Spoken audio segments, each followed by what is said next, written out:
Snow fell on the world like silence made visible, cloaking the black pines beyond the wall and muting the crunch of boots that carried Jon Snow along the old ranging path toward the slate-gray ribbon of the Milkwater.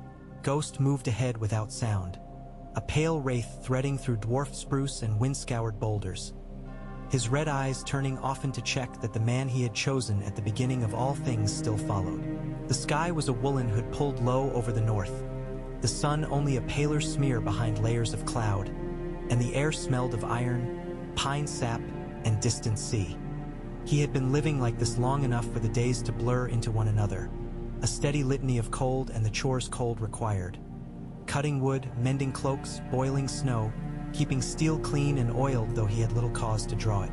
The free folk came and went with laughter and stubbornness and 1,000 small quarrels. The bears wandered, winter-thin and curious. The wind sang the only music left. At night he dreamed of the dead he could not return from death, the girl with fierce eyes who asked him if he remembered her, the woman he had loved who looked back at him as a dragon wheeled overhead, the brother who had never been his brother, the father who was not his father. Names are snares, he thought, and none are stronger than the ones we put on ourselves. He had set Jon Snow's name down like an old sword on the day he crossed the wall for the last time, but it had a way of returning to his hand when he needed it most.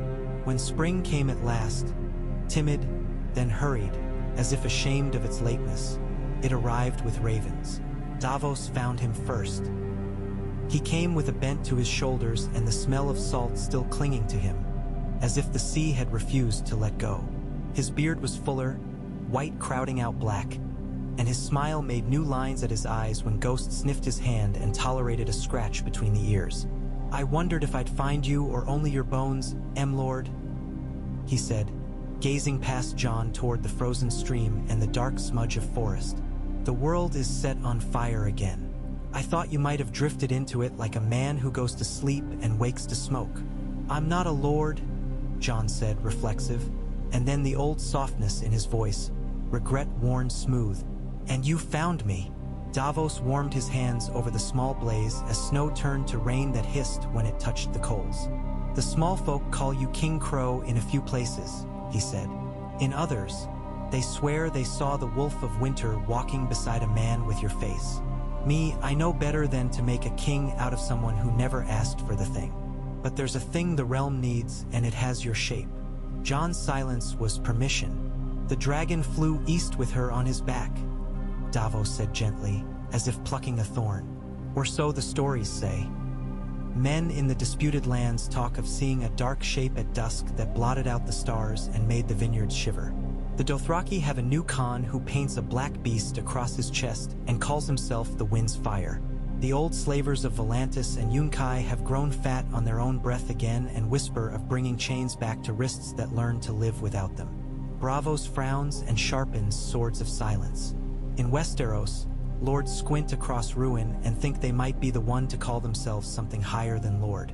A storm gathers, and I've no patience for storms, having sailed through more than I can count." He lifted his eyes. "A raven arrived for me in White Harbor with a coin sealed in red wax. An iron coin, if you take my meaning.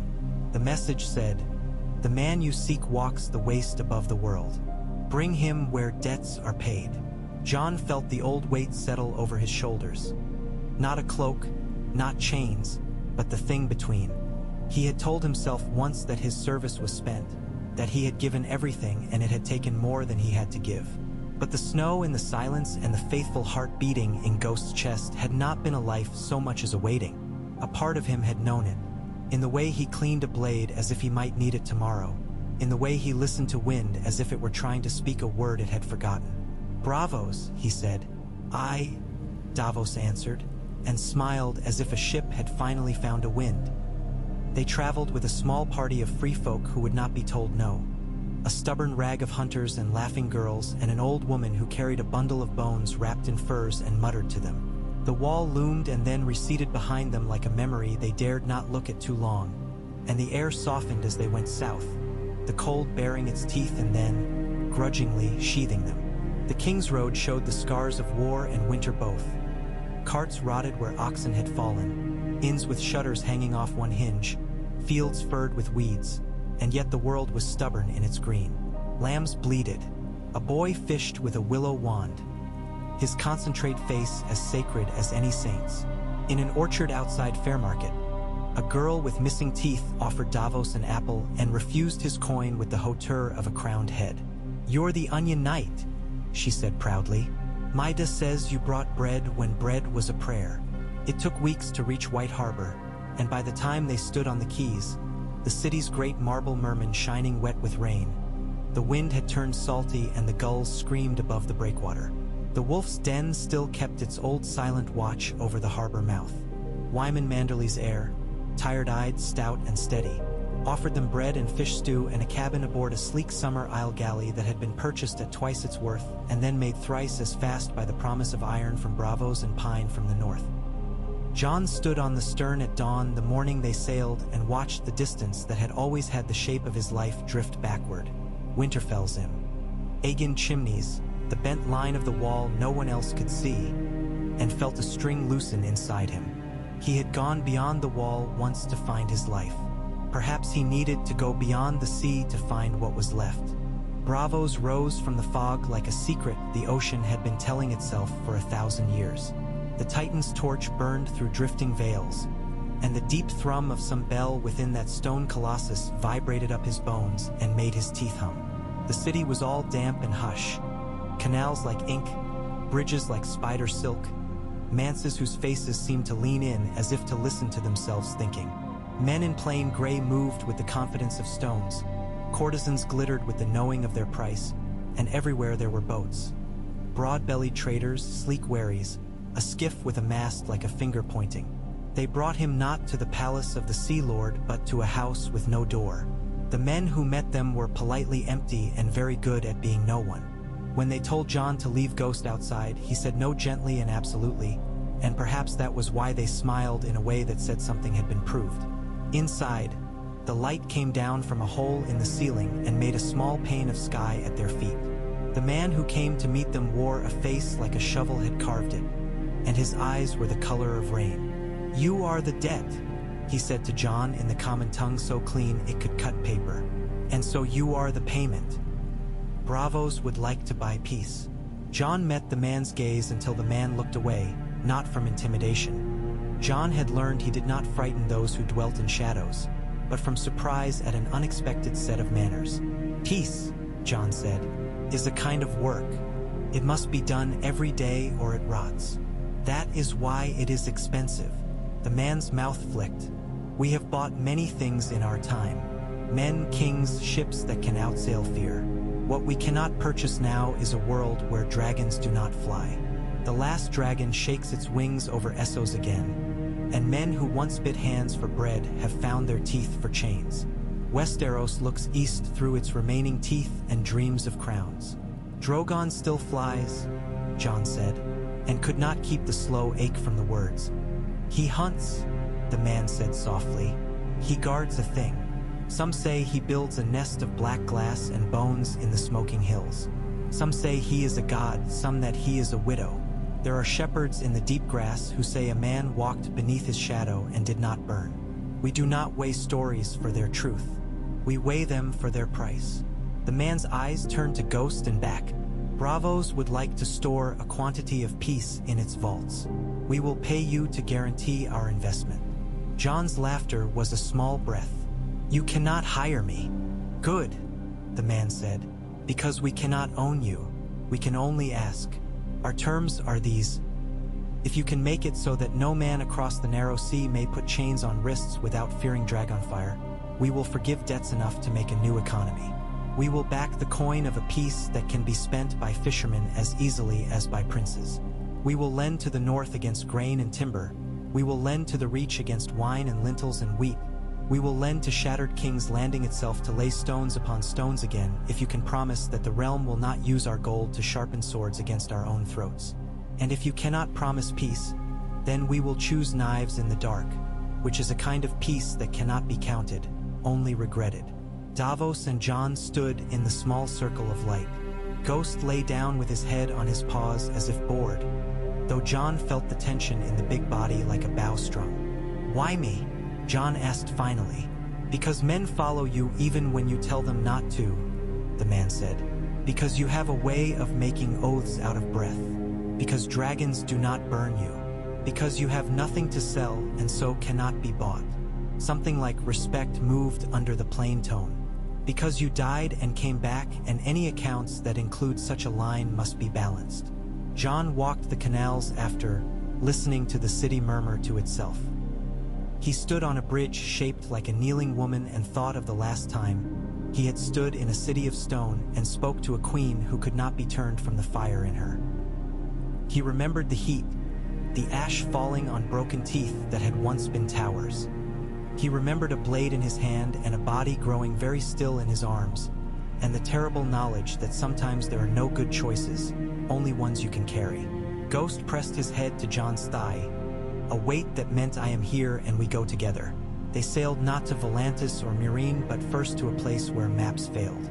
The smoking sea boiled around the bones of cities that had been melted into their own shadows, and on the horizon rose the jags of what had been mountains and now were teeth. The air tasted of copper and old eggs. Once, a black shape moved so quickly across the sun that it might have been a trick of vision, but the wind that followed was heat. Davos wiped sweat from his brow and muttered prayers to his mother and hers. They found the shepherds, lean men with eyes that did not bother to hide what they measured. Their herds were thick-bodied goats whose hooves knew how to dance across cooled lava. The shepherds had learned when the hills hummed to pick up children and run.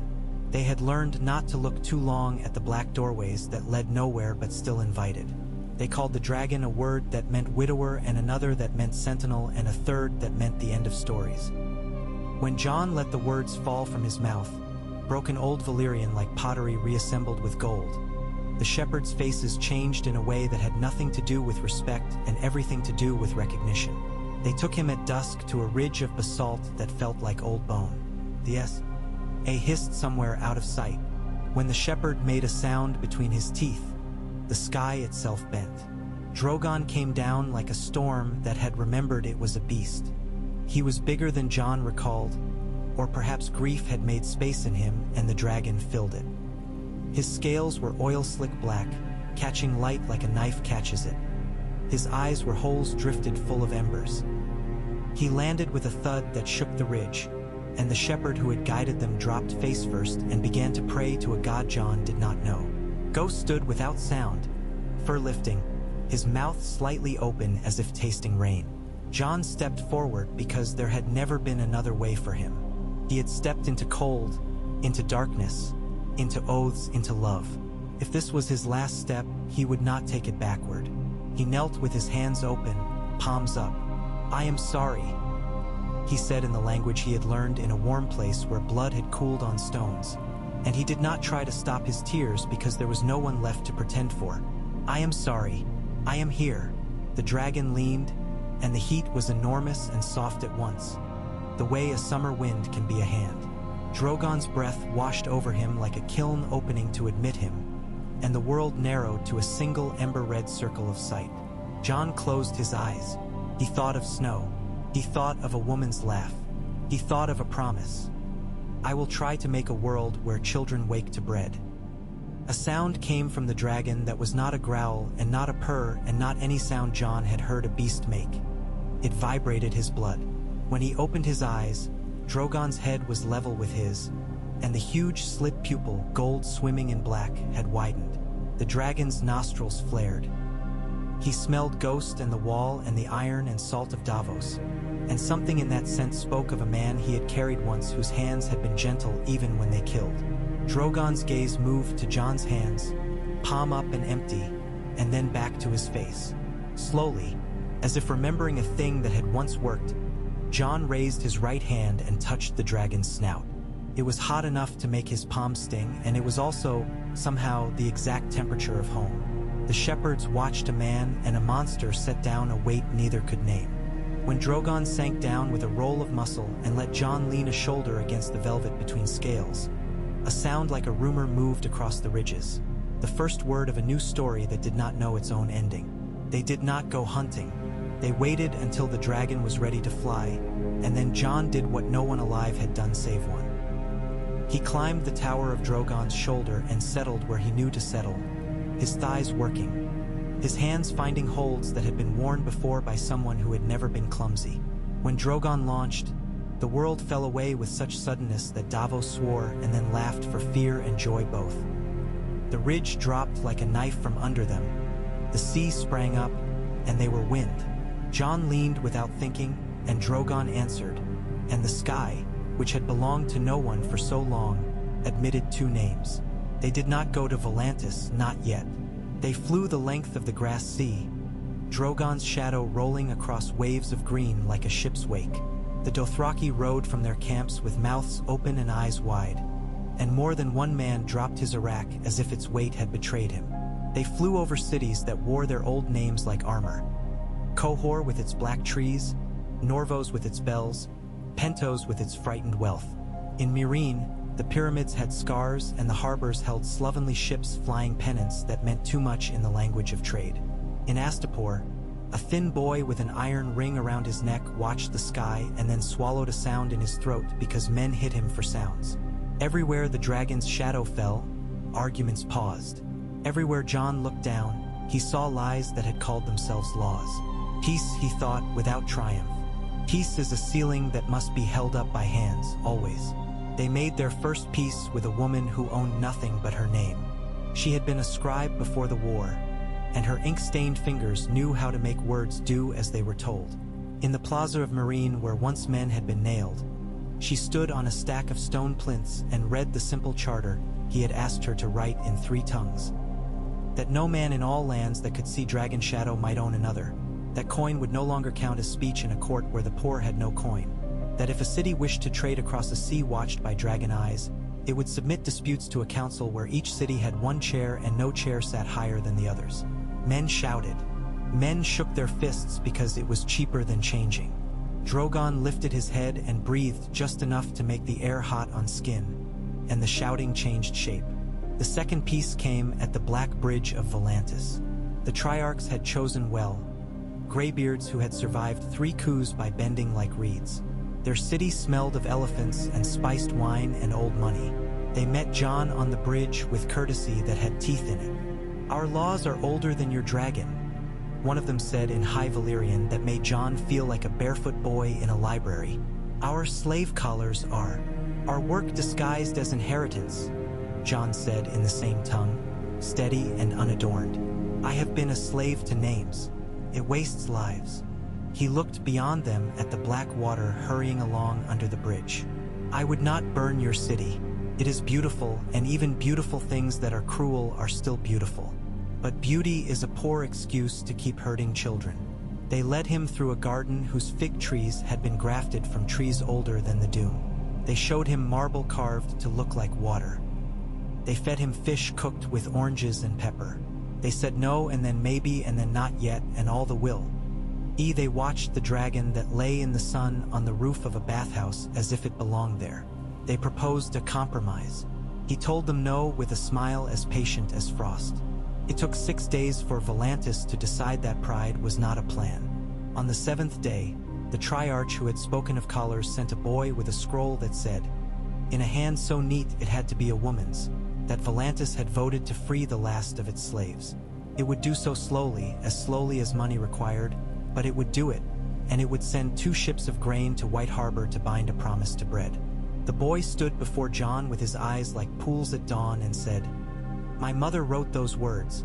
She says peace is more profitable if you have a dragon to enforce it." Then, in the simple tongue meant for men who did not care for poetry, he said, "Thank you. There were places where nothing but fire would work." Yunkai had learned to lie with smiles and learned to make cruelty so cheap it could be sold by the handful. Jon tried words first because he had made a rule in his own heart that words must be tried until they broke. When they broke, Drogon rose with a sound like old thunder and rode a line of heat across the night sky. Jon did not let him burn men. He burned chains instead. Piles of collars fused into lumps, whips gone to ash. He burned the doors where the enslaved were kept, and the enslaved came out blinking at a world that suddenly made no sense. Men fought them. Men always do. Drogon's breath turned a wall into glass that reflected a city's surprised face, and the fighting went thin and weak. In the morning, The gates stood open like a mouth ready to swallow something new. Across that summer, a pattern set itself like stitches. They left counselors in their shadow. The scribe with ink-black fingers who smiled when men tried to shout her down because she had known men like that in every city. A carpenter from White Harbor who could make a roof stand against wind and a room warmer with one well-placed hearth. A Dothraki girl who had learned in 1 week to make numbers bow to her. They took oaths that meant something. Oaths sworn before altars to as many gods as there were names for wind. Oaths sworn on swords and on bread and on the bones of ancestors. They learned to say please to customs that had teeth and could bite back if not fed respect. Jon listened until men ran out of words, then spoke one sentence that turned the room. No more chains. He said it in the common tongue, in Valyrian, in the low singing language of the shepherds. He said it with Drogon sleeping where men could see how large trust could be. There were knives in the dark, of course. In Qohor he woke to silence too complete, and Ghost's growl became an arrow. A man who had been nobody tried to become somebody by putting steel into Jon's throat, and died with his eyes shocked at the ease of it. In Pentos, a shipbroker who could have bribed a god smiled and poured poison into Davos' cup and wept when she learned he had the habit of drinking only from his own flask. And then she wept louder when Jon told her there would be no burning of her house, only the closing of her counting house and a letter sent to every partner with a list of what she had already stolen. She said, "You are crueler than flame." He said, "I have been burned before." The free cities learned to write letters asking what the dragon would do if they did this or that, and found that answers came not only from Drogon's shadow but from ships. The Iron Bank purchased 200 arbalests and hired carpenters to mount them on towers that faced the sea, and every city that wanted to trade under the dragon's peace agreed to build a signal tower with mirrors and bells and flags, so that word could travel in a day what had once taken a season. The Red Priests of Volantis tried to name Jon a prince with a destiny written in fire. He ate their bread, listened to their prophecies, and said, "The only destiny I know is the one we make out of our hands." He did not forget Westeros. While he moved across Essos with a dragon that seemed to grow more certain of him, the more he asked it to do less. Ships moved between White Harbor and Gulltown, between Old Town and the Arbor, between Lannisport and Driftmark. Lords who had not yet called themselves kings read letters written in Davos' forward hand, and their maesters read them again. The Reach had wheat but needed peace to plant it without seeing it stolen by a neighbor who had turned raider.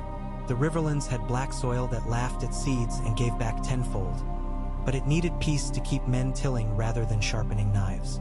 The Vale had stone and iron and miners with strong backs, and it needed peace so that caravans could move without vanishing between one ridge and the next. The North had timber, and the North had memory, and it needed peace so that a boy might grow into a man without learning to count fields by how many dead were under them. Ravens carried something stranger than orders. They carried invitations. Come to White Harbor at the turning of the moon. Bring 3 men who speak for you and none who speak with swords. Come to write the law you will obey. Come to swear an oath to a thing that will bind you as strongly as fear used to do. Come to bargain a peace that will last longer than wine. They came. Some came out of hope, some out of the sense that if they did not come, the future would be written without them. Wyman's heir, solemn and round-handed, sat at the head of a table that had been built by a carpenter who could make would ask questions. Lords with names that watched the world from histories, Tully, Ironwood, Tarly, Royce, took chairs and set their signet rings on the oak as if to hold their places. A woman from the sisters with a knife in her boot and a smile like weather leaned on her elbows and said, "I have words. We use them to settle quarrels there. You might try some." The Ironborn sent. A man with skin like old rope and eyes like storms. The Stormlands sent a boy with ink on his fingers who said he had come to learn to write a different script than the one that had written his father into a ditch. Jon returned from the east with wind in his hair and ash under his nails. He rode no horse as he came into White Harbor's hall. He walked beside Davos, Ghost a white slash at his knee. He took a chair that had no arms and no carvings on it and raised his hands so that those gathered could see they were empty. "I am not your king," he said. A murmur, half disappointed, half relieved, moved through the hall and back like the tide. He waited for it to settle because he had learned the value of waiting. "I am not your lord. I am not your anything but a man who has burned his hands on fire and carries those scars. I came to ask you to choose a peace that does not require a crown to keep it. I came to ask if you are willing to bind yourselves to law as if law were a god, and then to behave as if it were a child fed, tended, watched over, protected. I have a dragon." He paused as the word did its work. "He does not belong to me. He belongs to anyone who will not put chains on children." They wrote the charter of the narrow sea on vellum that smelled faintly of lamb and milk. A maester from Old Town with eyes like old glass wrote until his fingers cramped, and then the scribe from Marine took the quill and wrote more, and the boy from the Stormlands learned to cut quills that made fewer blots. They argued about words, whether a levy could be called for and who could call it, whether a man who had a small ship could be taxed the same as a man who had 3 fat cogs, whether a woman could sit a chair with a seal in case her husband died at sea, and each argument ended with a sentence that could be read aloud in a farmhouse without having to explain it twice. When they came to the matter of dragons, the hall went very quiet. Jon said, "He will not be a sword. He will be a bell. You will build bell towers along the coasts and the rivers, and when men forget their oaths and try to fetch old cruelties out of trunks, you will ring the bells. The dragon will come and stand on a roof and breathe heat enough to make men remember what they promised." The Ironborn man laughed like rocks fell in his throat. "And when we raid inland?" he said. Jon smiled without humor. "Bells carry," he said, "and dragons fly." The charter bound Essosi ports that wished to trade under it and Westerosi ports that wished to become fat again. Bravos underwrote it with a thing no one could have imagined a generation ago: trust. The Iron Bank opened a window where honest men could bring 2 witnesses and a good name and walk away with coin enough to build a ship's hull, provided they swore to pay it back on a schedule that had been invented not by lords but by people who pulled oars. Old Town promised scribes at every port who could read and write in both directions, so that a man cheated in Pentos could have a letter waiting for him in Seaguard before he had crossed the sea. The faith grumbled and then, seeing the shape of a flock that might be fed, arranged to bless the charter without threatening to own it. A quiet septa with hands like bread said a prayer so plain it felt like water. Not all agreed. Casterly Rock sent a letter in a careful hand that said lions did not like bells. Jon wrote back in his own, "You may keep your dislike. You may not keep slaves." The Vale had a lord who had never learned that other people were not furniture and sent his steward to say his lord would sign if the charter included a clause that gave him the right to veto anything that frightened him. The steward's cheeks flushed when Jon said, "We will add a clause saying that men may not veto what they do not understand." The steward signed while looking at the floor. When the charter was ink-dried, every representative set their signet on it and then cut a tiny thread of hair from their head and mixed it in a pot of paste that smelled like faint figs. The paste glued the seals so that if anyone tried later to break their word, the paste would break too and crumble into dust with a smell like old lies. They placed copies in oaken chests and sent them by ship and by riders with strong backs and by a man who could walk the marshes without getting his feet wet. They hung a copy in a market in White Harbor where the fishwives could spit on it if they chose. None did. The first time the bells rang, it was at Salt Pans. Raiders who did not call themselves Ironborn because they had learned that names can be costs had come at night and taken 3 girls and a widow's chest of coin and a jar of honey that had been someone's summer. The bells clanged until the bellringer's hands bled. The dragon came in the late afternoon, black against hawk blue sky, and stood on the widow's roof. Jon sat at the edge of the eaves with his legs hanging. He looked like a man who had been called to the front room to talk to someone's uncle about debts. He asked the widow to tell him what had been taken and the names of the girls, and when she said the names, he said them back as if he were putting them on a shelf. Drogon lifted his head and stared out across the water. "Do you need fire?" Jon asked. The widow looked at her house, at her jar of honey, at the sea. "I need my girls," she said. He nodded, stood, swung onto the dragon's back, and together they went where the smell of sea-wet rope and cheap wine led them. By dusk, men were running down a shingle with pants unbuttoned, and Drogon knocked over small boats like a child might knock over toys. Jon did not burn them. He burned the mast steps on their ships, a clean bite through each. He burned the sailcloth into lace. He burned the coin in a counting bowl until it fused. When the raiders cowered behind barrels, he had Drogon walk forward slowly until the heat soaked into the barrels and turned them into sweat. "Bring the girls," Jon said. They were on the second ship, wrapped in a sail, eyes like wells at night. He did not speak. He cut the sail open with a knife that had remembered its time doing useful things. One girl reached for his sleeve because it looked like it knew what to do next. From that day, raiding under the dragon's peace became an exercise for fools. There were still fools. There are always fools. But in a year, the bells rang less often than before. Men who had made a living out of selling fear found themselves standing in markets trying to sell fish. Some of them learned to gut cleanly. Essos watched Westeros watching itself, and then the thing happened that had been waiting since the first dawn. The two lands began to behave like neighbors who had finally agreed that a fence could only be good if both sides wanted vegetables. A trader from Gulltown married a woman from Tyrosh whose dyed hair made his mother purse her mouth. A boy from Old Town went to Qohor and learned to quench steel so that it rang like truth when you flicked it. A Myrinese widow wrote a letter to a woman in Fair Isle telling her that the bread there tasted like the promise of morning, and the woman wrote back that the fish in Meereen tasted like the promise of the sea. The world turned on small hinges. The big ones, it turned out, had always been rusted. There were wars that did not happen.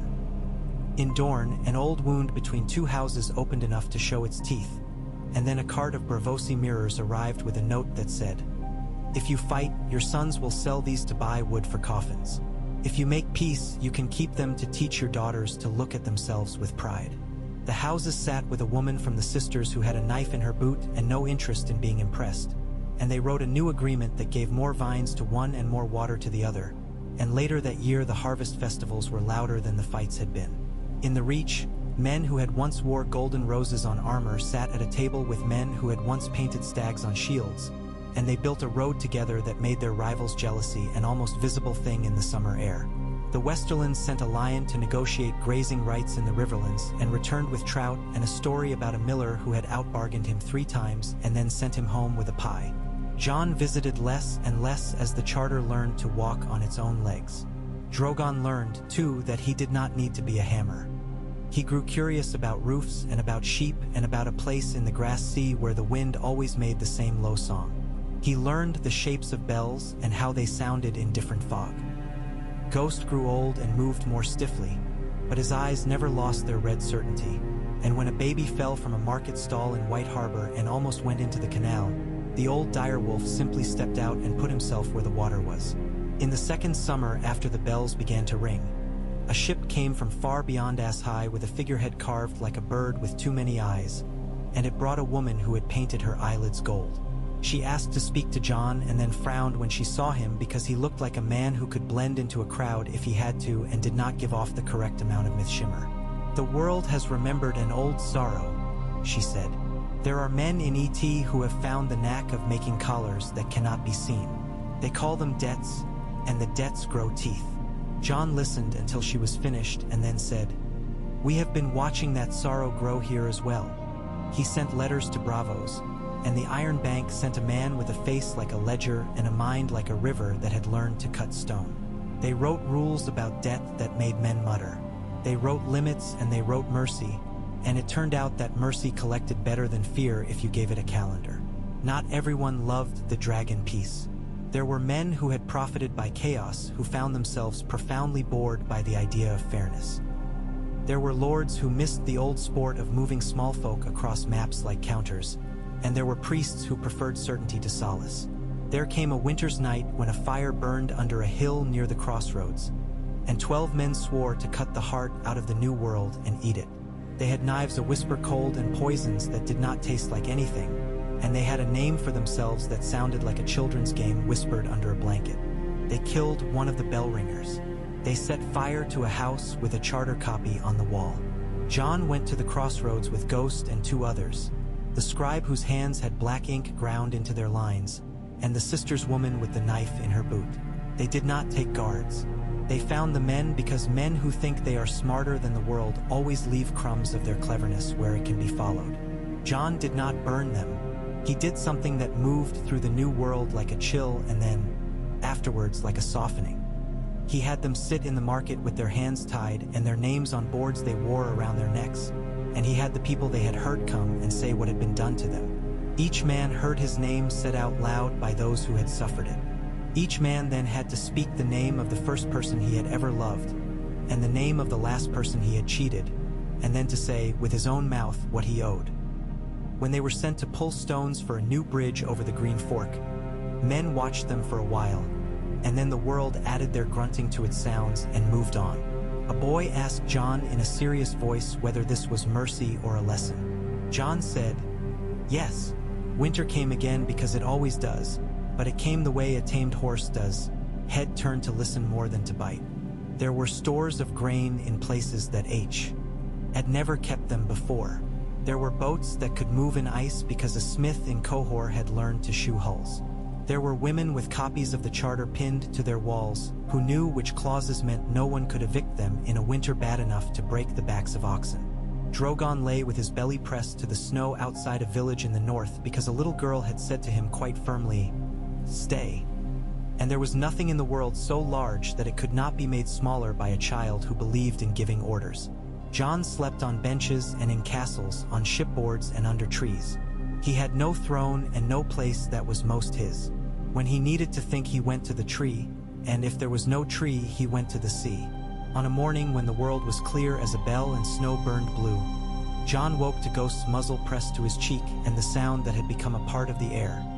The distant clang of a bell struck hard and in haste. He rose, pulling on the first things to hand, and went outside. The sound came from beyond the north, thinner than it would be in a southern air, sharper than it would be under fog.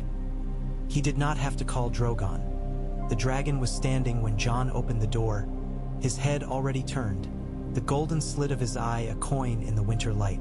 A boy from Hardhome, grown now and taller than John had expected him to be, was running across the crusted snow with his mouth open to make air go in. "Ships," he said. "Tall as lies, black sails, not ironborn, men with faces like the moon. They took 3 people from the ice by the one bell tower we have and they cut the rope. They laughed about it."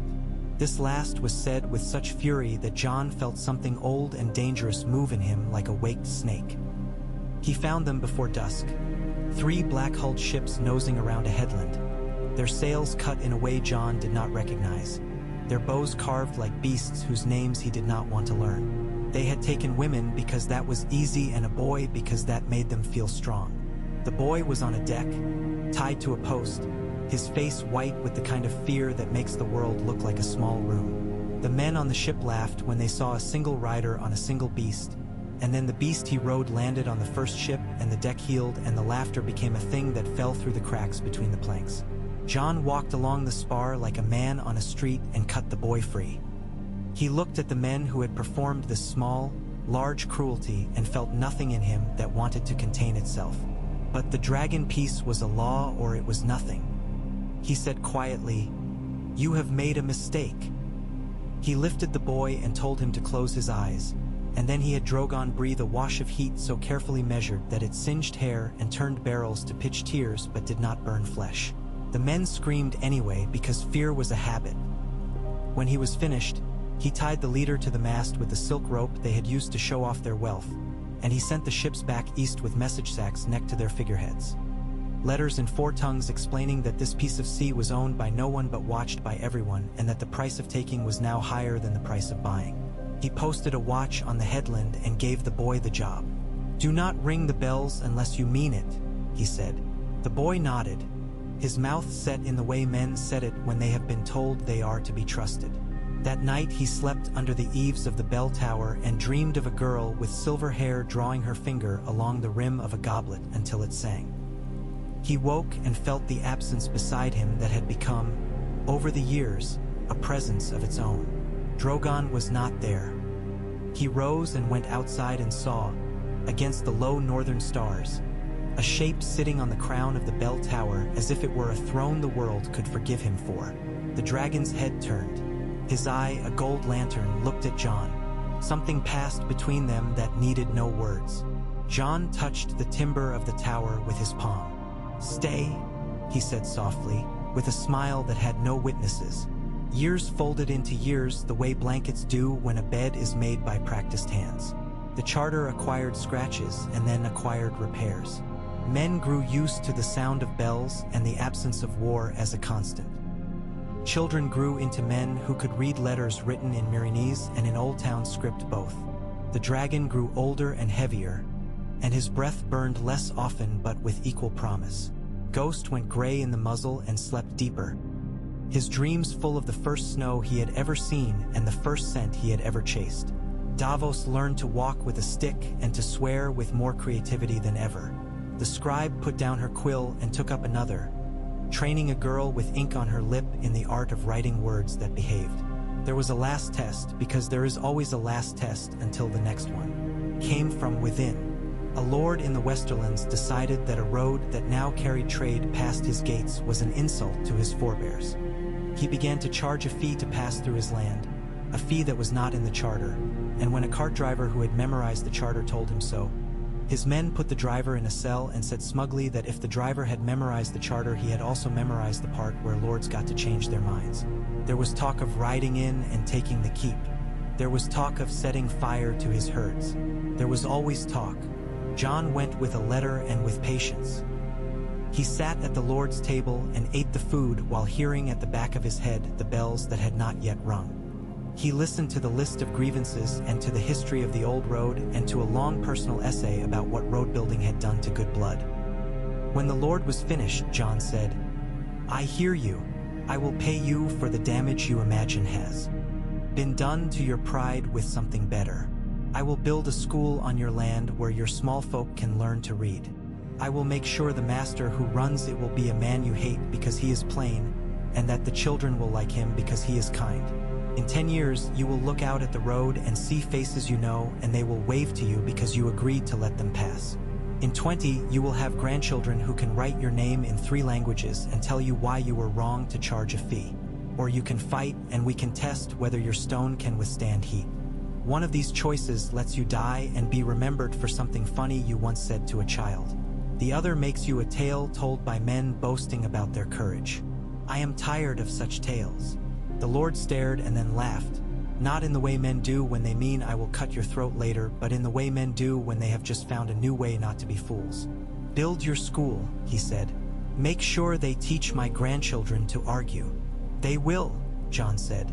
He spent a long afternoon one spring on a grassy tongue of land where 3 rivers took a drink from each other.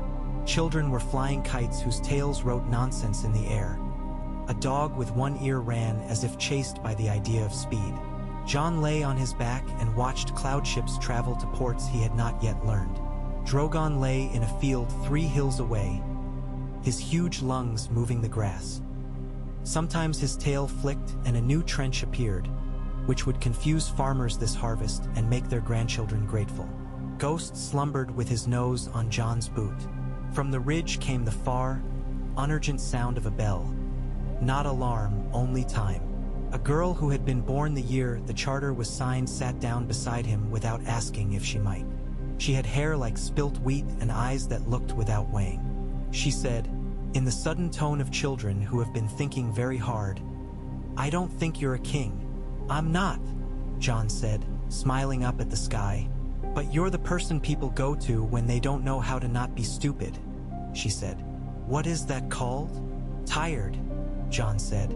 Then, because this was a child and you do not lie to children if you want a decent world, he said, "It's called being a man who listens and then tries to say one sentence that makes things better."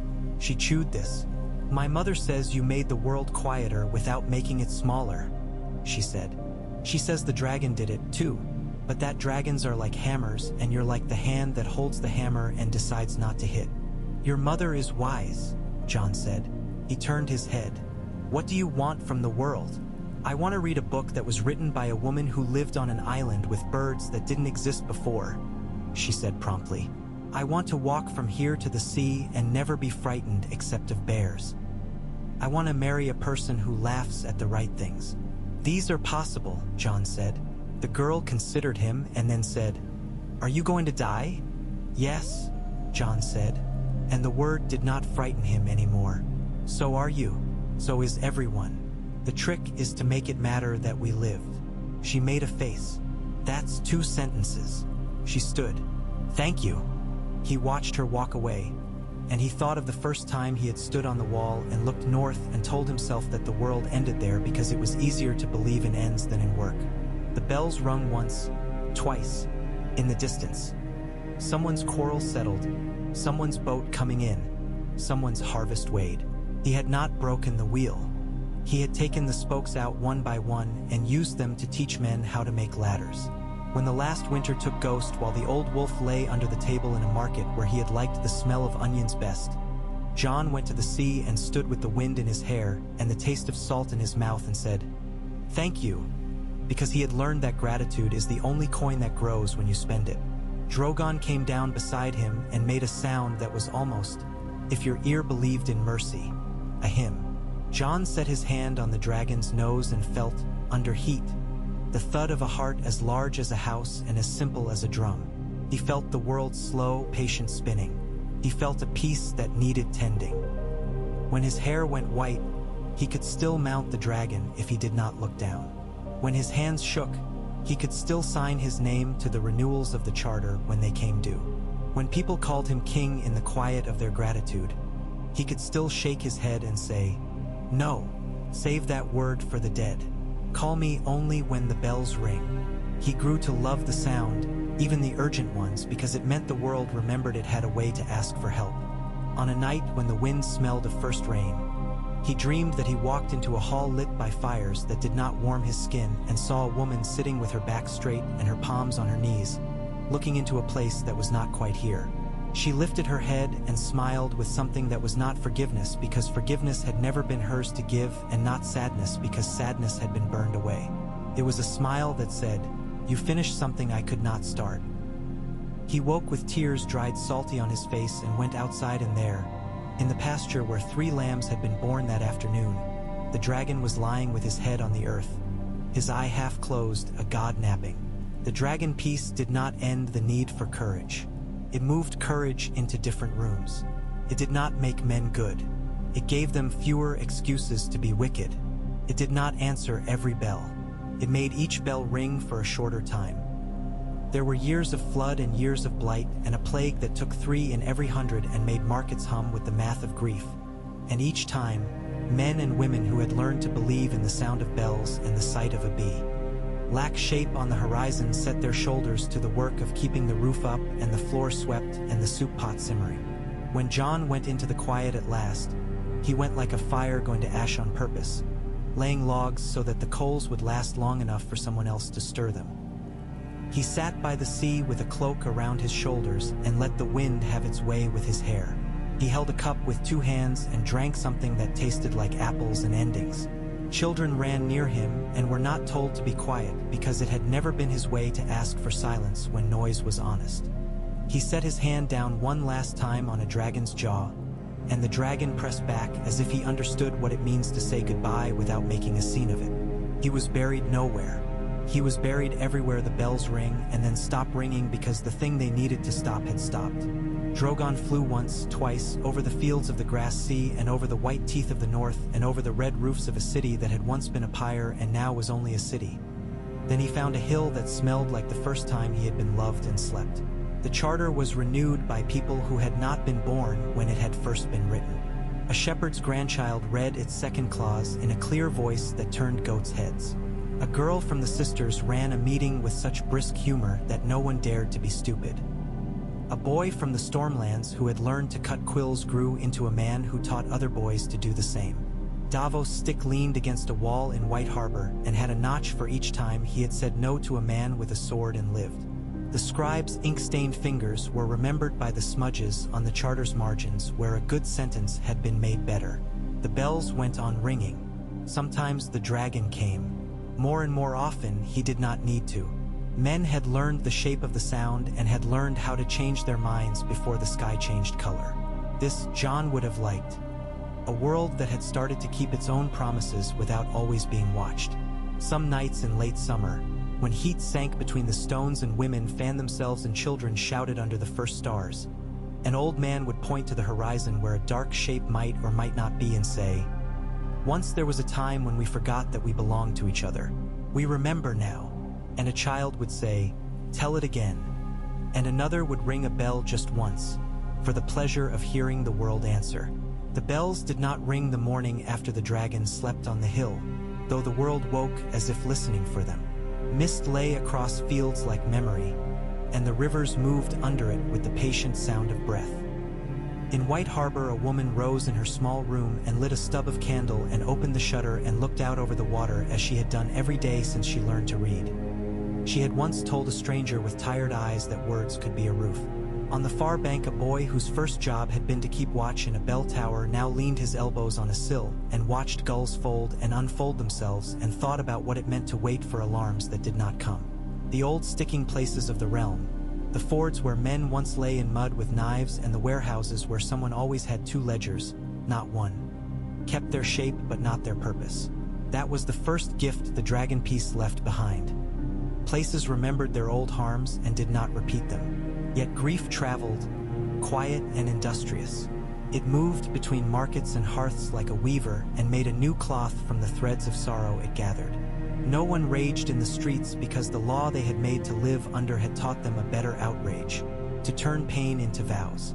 In the sisters' aisles, the woman with the knife in her boot stood on a quay and looked at the horizon for a long time and then went into a hall where the lamps burned low and said, "We will teach our daughters to ring bells, not only our sons." And no one argued. In Old Town, a journeyman scribe whose thumb bore a scar from a childhood burn sharpened a quill and wrote out a notice to be posted at the port. Bell watchers wanted. Must read or be willing to learn. Pay fair. Food good. The notice was copied in 3 hands, none perfect, all legible. The charter gave them words for the days after. Renewal had always been written into it like breath written into ribs.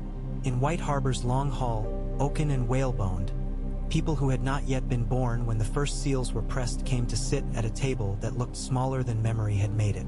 The scribe's apprentice wore the ink now, and when she lifted her face, the room saw not youth but accuracy. Davos' stick leaned where it always had and did not move, but his last letter lay on the table with a grease stain from a meat pie he had eaten while telling some lord no. There was a chair for a dragon who did not need chairs, and someone had set a woven ribbon there, red and black, not to pretend a beast could be honored by cloth, but to remind themselves that symbols are ladders. You climb them to do work on the roof and then come down. They began with the bells because it felt right. The sisters' woman ran her finger down the page and read, and the room discovered, with a small collective start, that her voice went softer when she read something she truly loved. They debated the distance between towers on the eastern routes where fog came like soft hands and sat for days. They argued, brisk and practical, about whether there should be bells at inland crossroads where cattle could be stolen without tides to witness. They decided to carve the clappers differently in northern towers, so their tone could punch farther in air that held sound like ice holds light. No one raised a crown. No one said king. When the wind pressed itself against the shutters and owned as if remembering, the scribe's apprentice paused and let it finish, then dipped her nib again. Letters went out carrying more than ink. In Tyr, where the triarchs changed hands without letting go of the table entirely, a woman who had argued hardest against the charter's taxes on luxury goods ran her thumb over the seal and then called for a clerk. In the stepstones, where wind and water fight rituals and altars into shingle and salt, a man who had once lost his brother to a night raid opened a message with the blade that had not left his belt since the old days and smiled in a way that made his face younger from the inside. In the shadow city of Sunspear, where shadows are cool refuges instead of threats, a child ran with a bundle of papers and a grin as wide as the alley of 1,000 cents. There were murmurs, as there will always be. A veil lordling with a tunic cut too precisely to move easily complained to anyone who would listen that the charter had become a god disguised in law. A hedgeman in the Reach, drunk on an afternoon when wine had tasted too much like memory, told a stable boy that bells were just another sort of chain, and the stable boy shrugged and said, "I prefer bells." In the East, a Bravosi factor who had calculated the price of everything in 6 currencies closed a ledger and stared at the ceiling and whispered aloud, though no one was there to hear him, that this was the strangest profit he had ever seen. A decrease in knives and an increase in bread. 2 months into the morning that called itself work, the first real trouble showed its teeth. It did not come with banners or drums. Came with damp. Rains that should have been generous in the riverlands came in tempers instead, smashing down and then sulking off, and the waters rose in a way that seemed at first familiar. Men who had once measured floods by fence posts shook their heads and fetched the poles they had marked with cuts, and then not. The trident swelled beyond markings made by careful hands. Fields that had been seeded late because of a late spring vanished under a brown mirror. A dam that had held for 3 generations in a valley where men felt safe enough to sing broke like a bone and flooded 10 farms in a language that ached to describe itself. The bells rang then, not in alarm at knives but in alarm at consequences. The charter had words for war and for theft and for the kind of arrogance that makes men forget that other people are real. It had fewer words for water with its own mind. The sisters' woman went to the window and watched gulls ride gray wind and said without theater, "We need boats in a hurry, and we need to remember that news rides faster on small feet than on big ones." The scribe's apprentice looked at the map with the clean patience of someone who does not love lines because they are lines and traced with her forefinger the way the flood might go if it decided to be cruel. The boy who had grown into a man who taught quill cutting said, "We will hang copies of the first flood rules in every market. No hoarding of salt. Share ropes. Put new planks on old bridges before they need them." Ghost would have gone then to stand where the water could not quite come. But Ghost slept already under onions, and his absence made the air taste of iron for a moment, and then the room learned to breathe differently. A caravan of flat-bottomed boats set off from White Harbor the next day. Rivermen who had once raced the spring pulse for bragging rights now poled with a craft that looked like loyalty. Sailors from the Mander came with nets not for fish but for children stranded in lofts. Women whose hands had known bread dough took sandbags and learned quickly a new need that turned cloth and sand into a wall. In a hamlet outside Fairmarket, a boy carried his grandmother to the bell tower because she had said she wanted to look down one last time at the river that had kept her fed and angry her whole life. In Lord Harroway's town, a luthier tied 3 instruments high in a tree and laughed when someone asked why he saved wood when he had a wife and 2 sons. He pointed up at the sound boxes and said, "The wood is how we tell ourselves the truth." In the morning light of the 10th day of the flood, under a sky that looked exhausted by its own misunderstandings, the bells rang across water like brave birds and found each other, and the sound that joined them was a weave neither Essos nor Westeros had heard before. Drogon came then, not in panic and not in hunger, but in a kind of heavy, aching grace. He had never loved water and the way it did not burn. The steam that rose from him when rain hit his back looked like a cloud taking advice. He landed on a spit of gravel that had been a pasture and now was a lesson and stood with his wings slightly raised, making an absence of rain large enough for men to work under. Jon had once taught him to be a bell without burning. Now the dragon learned to be a roof. Children laughed the first time they felt that sudden dryness and then went solemn because solemn is a child's way of being grateful. When someone tried to make a prayer of it, the sisters' woman told them kindly to fetch more rope. The flood taught the charter to say new sentences. It wrote protocols for water the way it had written protocols for knives. It named the things men could not do while others were bailing. It named what cattle could be slaughtered without shame and where meat would be smoked and where it would not. It decided that boats would be counted by oars, not by names, because the river didn't care if a boat was called Lucky Girl or Crown's Pride, but did care how many arms could push her. It borrowed a trick from the faith without bowing. It set up lists of the lost and lists of the found at the doors of markets and halls and encouraged kisses at reunions but left judgment for later. It found that men would work harder through the night if someone poured them soup and wrote their names down because being counted is a bomb. There were thieves because hunger makes lessons out of good men. But there were also boys who set back stolen sacks of barley because a girl said, "We will count it missing and give you a mark to bring back when the waters go." The bells rarely rang for these. They did not have to. People had learned to ring smaller bells in themselves and listen. When the waters fell, they left a sly gift. Silt and seed and the stubbornness of people who have lost in a way that makes them worse to fight next time. There were places so scoured that no seed would take for a season, and for those the charter wrote something plain, that winter is paid for by all of us. A barge from Bravos brought iron-tipped plows whose cleverness could be learned in an afternoon and taught in a week. A girl from Qohor who had come to Westeros for love and stayed for bread showed a circle of men how to twist iron bands into something that would bite mud without breaking. A maester dreamed a windmill and spent 2 weeks getting laughed at, and then the laughter halted because grain ground under a wind that was nobody's. In the east, under skies that looked different even when it rained, a new danger learned its name. The collars of debt had never quite gone away, only hidden themselves in sleeves with lace. Men called them investments and leverage and smiled the same smile slavers had smiled when they made chains heavy enough to bruise but light enough to be worn to dinner. Bravos had men with ledger faces who were supposed to guard against this, and most did. Some did not. In Lorith, a guild grew up around the art of persuading a widow to sign away a percentage of her future fish in exchange for a bright shawl and a promise. In Tyrosh, a man with dye on his fingers discovered that if you sold cheap thread to a woman on credit, you could raise the price of the debt and not of the thread, and it sounded like magic said too fast. The Iron Bank sent for the scribe with the ink-stained hands, and she came across the narrow sea in a ship whose captain hummed sea prayers at dawn. The Sea Lord received her in a garden where mulberry leaves trembled like gossip. He expected to have to lecture about oversight and the importance of honesty in other people. Instead, the scribe put 5 small stones on the table and named them: hunger, shame, vanity, love, time. Then she moved them in a way that made the Sea Lord lean forward. "These are the coins that buy false promises," she said. "Count them first, then count your gold." They wrote new rules of taking and giving that looked like fences but behaved like trellises.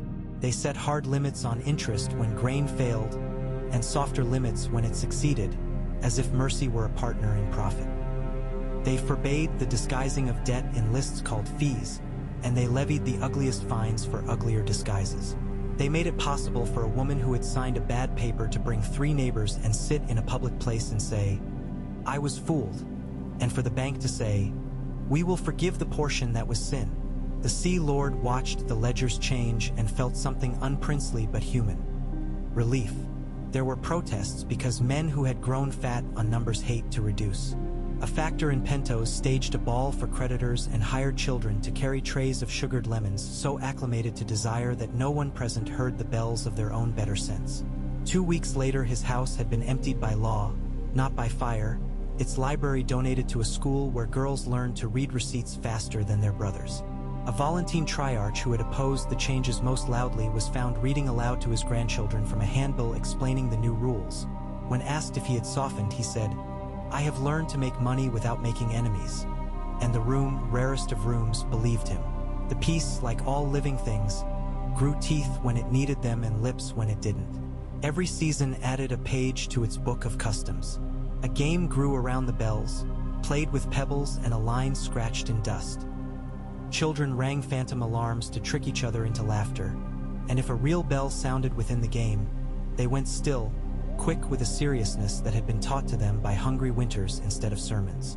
At the edges where maps are more wish than ink, not all had learned the sound. In the frozen east of the east, beyond places that even spice sellers lie about, a prince of a little city with towers like tusks and laws like traps imagined a glory he could touch.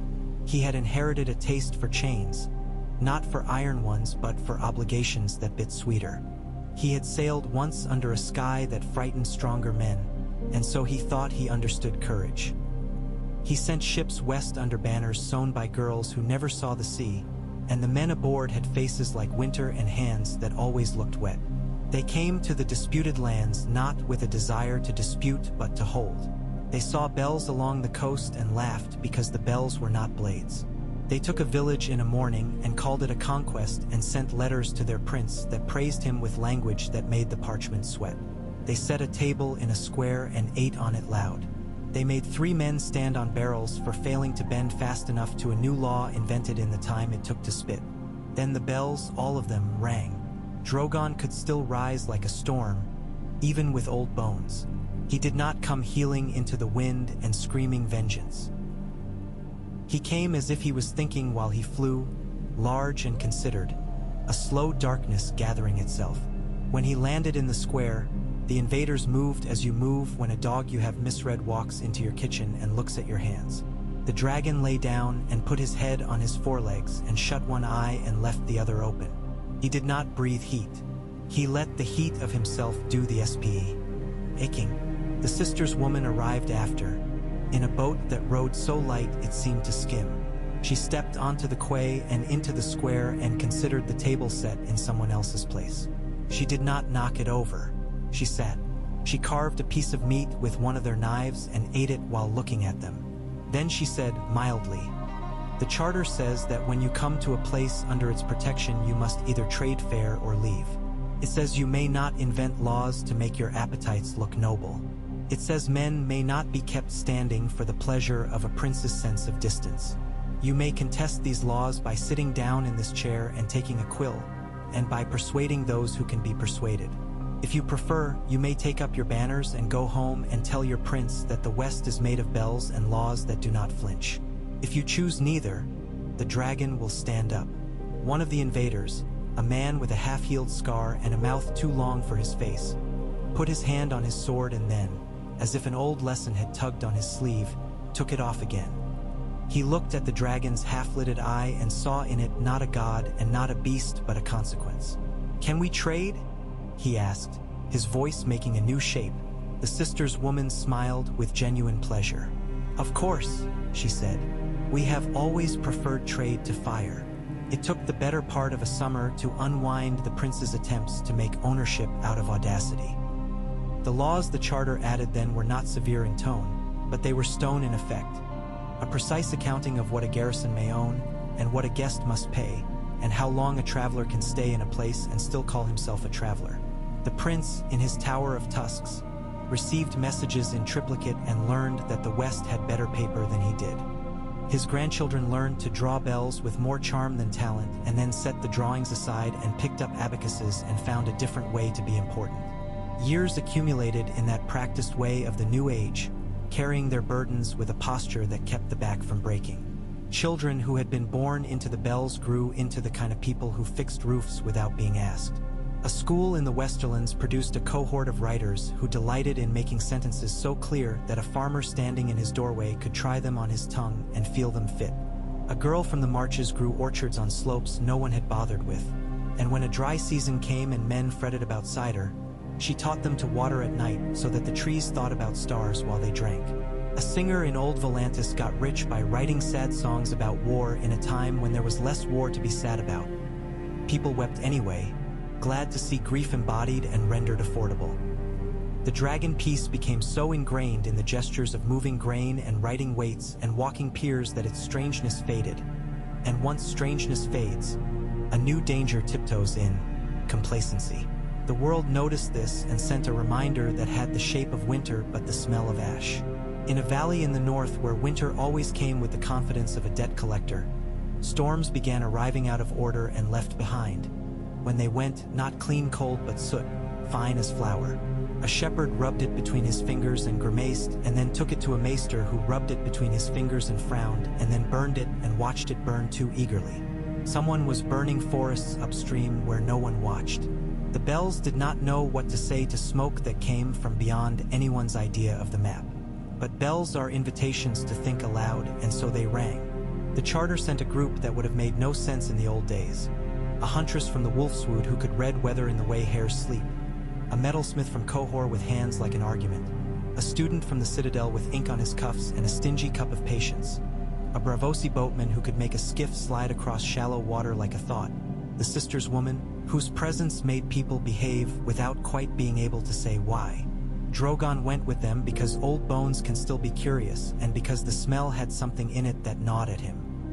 They followed the ash upriver through country that had been no one's on purpose, left as commons on the charter's maps so that men could remember that land did not always have to be owned to be used well. They came to places where the river had been widened without asking the river, and where the banks had been scraped to make it hurry itself into being useful. They saw, in a bend, stumps like broken teeth, a neat massacre, and beyond the bend, a camp. It was not a soldier's camp. It had tidy stacks of lumber and men with shirts off, sweating, singing work songs in a language none of the visitors knew. There was a woman with a book and a quill writing faster than any scribe, and a man with a chest of stones that gleamed. There were carts built to move more than boards. This was not theft by night. This was a plan. The sisters' woman walked into the camp and set her hands on her hips and waited to be noticed, which is often better than announcing yourself. They noticed her when the dragon's shadow reached the edge of their ledger. The woman with the book looked up and shielded her eyes and made her face into a thing that could pass for welcome if you didn't look too hard. "We've bought this forest," she said brightly, "and the next after." "From whom?" the sisters' woman asked, not because she didn't know, but because making someone say it aloud is a form of law. "Oh, you can't cut," he said, matter-of-fact, as if asking about bread. The woman hesitated. The metalsmith from Kohor, whose nose had announced soot before sight did, stared at the piles of brush. "Old trick," he said. "Clear. Plant something that eats the soil and then dies. Move on." The sisters' woman looked at Drogon. He did not flick his tail or raise his head. He breathed, and the breath made small leaves on the edge of the clearing tremble. "The land beyond the charter is not beyond our manners," she said. "You have receipts. We have a law older than receipts." She thought then of Jon sitting at a lord's table in the Westerlands, building a school out of insult. "We will buy the rest of your receipts. You will walk away with profit and a lesson. The river is not a servant. If you refuse, we will make your work much slower than you planned. We will stand in front of every cart. We will put our bodies in the ruts you dig. We will bring old women who know how to curse certain kinds of men. We will ask the dragon to lie down in your road and sleep in a way that you cannot go around. We will call every boatman who ever owed us a favor and tell him to stop you with jokes and lunches and flat tires. None of this will be dignified. All of it will be effective." The woman with the book understood at once. She had made a living on the assumption that nobody who mattered would come to argue with her. Here were people who mattered and who had not brought soldiers. She tried to find a hole in this kind of power and discovered it was woven too tight. "And if I take you to court?" she asked out of habit. "Which court?" the sisters' woman said, almost kindly. "The one that belongs to men who took their money from men who chopped down trees before asking their names?" They paid, and the woman took the money with a speed that suggested her conscience had run ahead without her. The men folded their camp like a hand closing. The charter wrote that night by fire, a small new clause in a page that already smelled of rivers, that commons may be defended by anyone who can name the things that live there. It was not elegant law. It worked. Drogon's last years were a scatter of such journeys. As judge, as roof, as bell, as witness. He lay in fields more than he flew and watched the busy ant movement of a world that had chosen to become gentle without losing its bones. He liked the smell of threshing and the sour good stink of wine ferment. He liked the dry salt reek of nets stacked for mending. He had learned the faces of women who did not flinch and the scent of men who would not steal even when it was easy. When bells rang fast, he still moved with that old storm in him. But more and more often bells rang and then stopped before he arrived, because people had learned the trick of stepping back from the edge of their own foolishness. A child climbed his back once in the market at White Harbor, smooth as a ferret, and sat between his shoulders and patted him with the solemn confidence of the newly brave. A dozen men drew breath to shout and then did not, because the dragon turned his head and looked at the child, and something like vast amusement warmed the air. The child's mother came, white-faced, and lifted her daughter down and then scolded her gently for a long time and did not look at Drogon once. Later she brought a saucer of goat's milk to the dragon as if he were a cat. He sniffed it with puzzled politeness and breathed on it, and it burned to caramel. She blinked. "Well," she said, "that's useful." In Meereen, on a day when heat pressed the city flat, the scribe whose hands had taught a generation to write fair died quietly over a page she had been mending. Her head tilted as if she were considering one last alteration. In Old Town, the boy who cut quills watched his own apprentice spoil a pen and did not speak harshly, and in holding his tongue he felt, with a shock that made him smile, the way his old teacher's patience had made room in him for someone else. In The Sisters, the woman with the knife in her boot limped a little on damp mornings and would not admit it until a girl she had trained to kick men off piers laughed in her face and made her sit while she wrapped the ankle with salt-soaked cloth.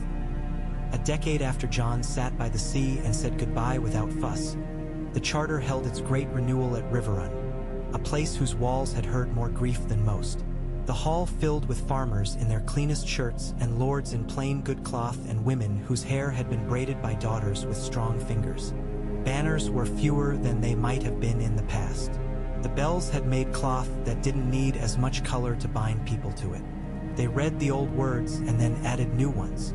They made jugglers perform between clauses so that the children would learn, from the start, that law did not have to mean boredom and that laughter was an excellent solvent for pomp. A man stood at the back of the hall with dust on his boots and a look like he had been walking for 10 years to find this precise spot. When the scribe's apprentice, no longer an apprentice, now the person people looked to when their tongues tangled, opened the floor to anyone who wished to speak, he did not at first raise his hand. Then, as if something in him had caught up at last, he did. "I was born in King's Landing before it forgot how to breathe," he said, voice steady, gaze on the middle distance as if reading from a page only he could see. "I saw a dragon once, and it burned what it had to burn. It did not burn me. I learned to fish and then to trade and then, by the grace of small lucks, to count. There are still men who hate the bells. There are men who say peace has made us soft. I am here to say that I have seen softness be a discipline.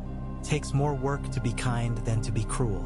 It takes more training to hold your temper than to sharpen a sword. I am here to say that I was a fool and that the bells, and those who answered them, taught me something that my father could not. I am here to put my name on this charter because I want my daughter to inherit a world where the loudest sound she knows is not screaming." No one clapped. The woman from the sisters, who hated clapping indoors, nodded. The scribe wrote his name without flourish, and the ink sank into the vellum like a seed. After the renewal, the hall emptied into a night like cool fruit. People sat on the grass under the arching willows and told each other stories because stories are how peace checks its balance. A girl with missing teeth, the same girl who had once told the Onion Knight he had brought bread when bread was a prayer, now grown into a woman with wide hands, told about the flood when she had ferried a cow in a skiff and the cow had looked at her as if to ask for a receipt. An old man with braids in his beard laughed until his sides hurt and then played a tune on a cheap reed pipe that had 3 notes missing and still managed joy. Drogon watched from the hill beyond the far field, his great head tilted as if listening. The music tickled a place in him that remembered something he had never actually had. A woman's hand resting on his side while she sang to herself, not to him, and yet his breath had matched the beat. He lay down with his chin on his forelegs and closed his eyes, and for a time he did not hear bells and did not smell fear and did not notice anything but the slow, deliberate hum of a world that had chosen to live. When he did not wake one morning, there were no trumpets. There were no pyres or sacrifices or speeches that sunk under the weight of their own pride. The bells did not ring and then ring again and make death into a parade. A girl found him, the same one whose mother had brought goat's milk. She had a basket on her arm and 3 thoughts in her head, none of which prepared her for the suddenness of stillness so big. She put the basket down and walked to his nostrils and set her hand where there was no longer breath. "Thank you," she said afterward.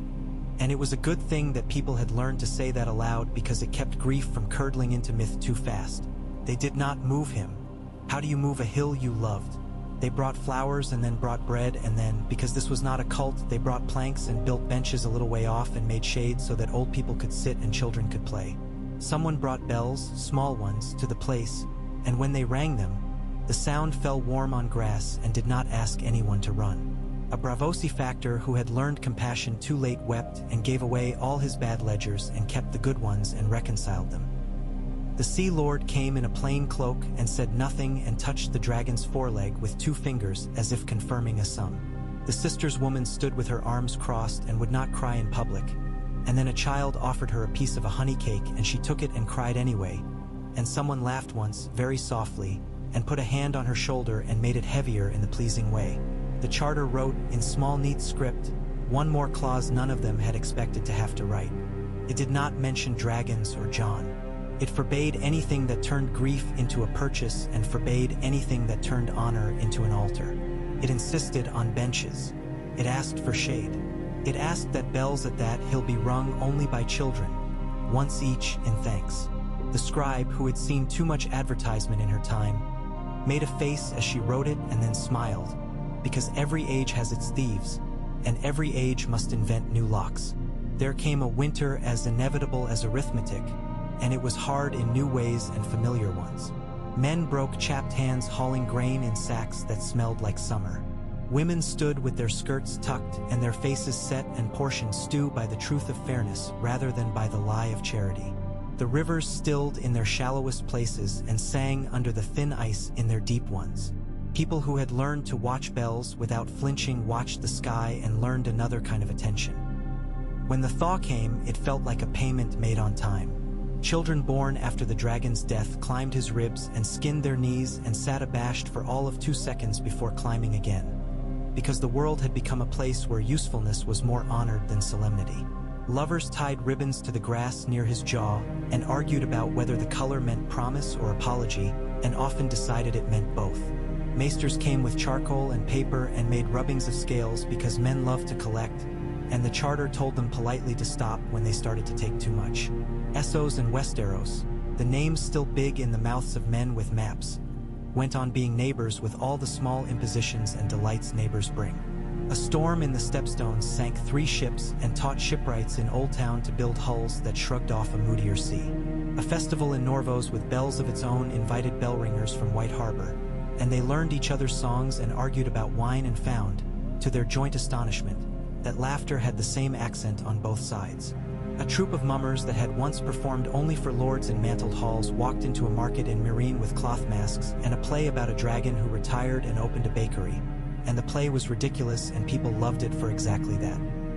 In a village perched on the edge of the world where the wind talks too much, an old woman slept for the last time and dreamed of a great beast lying on a hill while children rang bells, and she smelled onions and laughed in her sleep and went into quiet.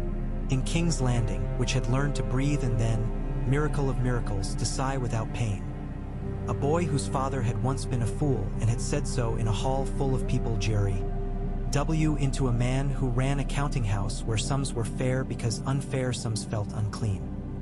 He stood on a bridge one morning and watched a barge underloaded with grain go down river and said to no one, "We will make up the shortfall this winter," and then went and did it.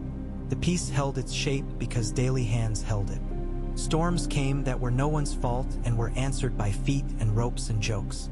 Cruelties came that were someone's fault and were answered by clauses and benches and the occasional stern presence of a thing that had once burned cities and now only needed to sleep on a hill to keep men honest.